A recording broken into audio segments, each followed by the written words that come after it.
హడావిడిగా రాజధానిని అమరావతికి తరలించడానికి కారణంగా ఓటుకు కోట్ల కేసులో చంద్రబాబుకు ఎదురైన అనుమానమే అవమానమే కారణమా?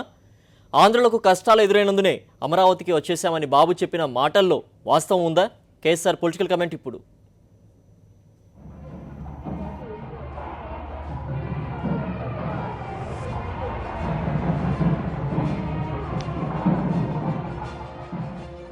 ఏపీ ముఖ్యమంత్రి చంద్రబాబు నాయుడు అమరావతి తాత్కాలిక సచివాలయంలో కొత్త ఛాంబర్లో ప్రవేశించిన సందర్భంగా శుభాకాంక్ష.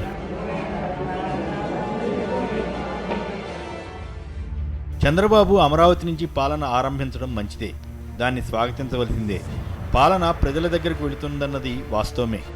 కాకపోతే అదొక్కటే కారణమని ప్రజలంతా అనుకోవాలని చంద్రబాబు కోరుకుంటారు. తప్పులేదు. చంద్రబాబు ఏది మాట్లాడినా వైరుధ్యంగా మాట్లాడుతుంటారు. ఎప్పుడు ఏది అవసరమైతే దాన్ని వాడుకోవడం ఆయనకు అలవాటే. ఆంధ్రులకు అవమానాలు కష్టాలు ఎదురైనందునే అమరావతికి వచ్చేశామని ఆయన చెప్పడం ఇందుకు ఒక ఉదాహరణ. తెలంగాణ ప్రభుత్వ వ్యవహారాలపై చంద్రబాబు అప్పట్లో తరచూ వ్యాఖ్యలు చేసేవారు. తాను ఏపీలో అది చేశాను ఇది చేశాను, తెలంగాణలో ఏమి చేస్తున్నారని ప్రశ్నించిన సందర్భాలు ఉండేవి.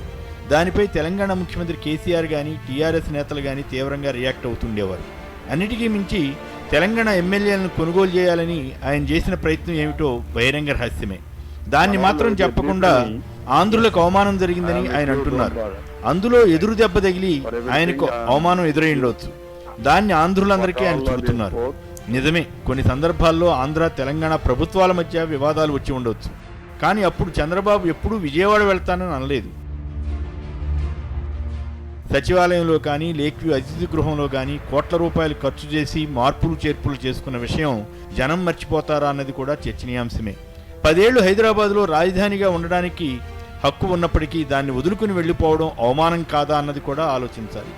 ఏపీలో సచివాలయం ఏర్పాట్లు చేసుకుంటూనే హైదరాబాద్లో కూడా కొనసాగించి ఉండవచ్చు. హడావుడిగా 100 కోట్ల రూపాయల జనం డబ్బు వెచ్చించి తాత్కాలిక సచివాలయం నిర్మించాల్సి వచ్చింది. పైగా కోట్ల రూపాయలు అద్దెలకు ఖర్చు చేస్తూ శాఖల ఆఫీసులను తరలించారు. మద్రాసు నుంచి కర్నూలు వచ్చినప్పుడు అప్పులు లేవని చంద్రబాబు కొత్త విషయం చెబుతున్నారు.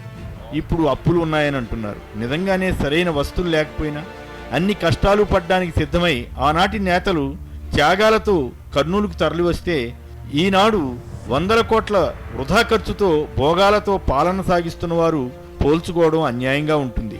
అమరావతి ప్రాంతాన్ని తన మూఢనమ్మకం కోసం ఎంపిక చేసుకుని అక్కడ వచ్చే వరదలను కూడా చంద్రబాబు సమర్థించుకుంటున్న తీరు ఆశ్చర్యంగా ఉంటుంది.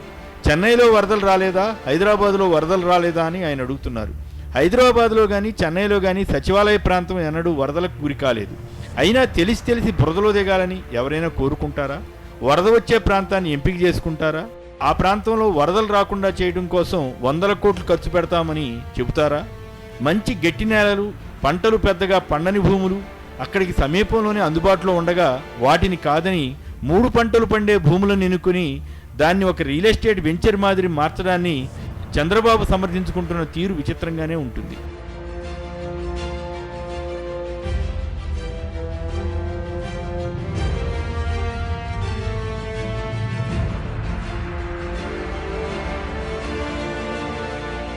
చంద్రబాబుకు ఒక కోరిక ఉంటుందనిపిస్తుంది. తనకు ముందు ఏ ముఖ్యమంత్రి తనలా నిస్వార్థంగా లేరని, పాలన చేయలేదని, అలాగే తర్వాత ఎవరూ చేయలేరని జనమంతా అనుకోవాలని ఆయన ఆకాంక్ష కావచ్చు.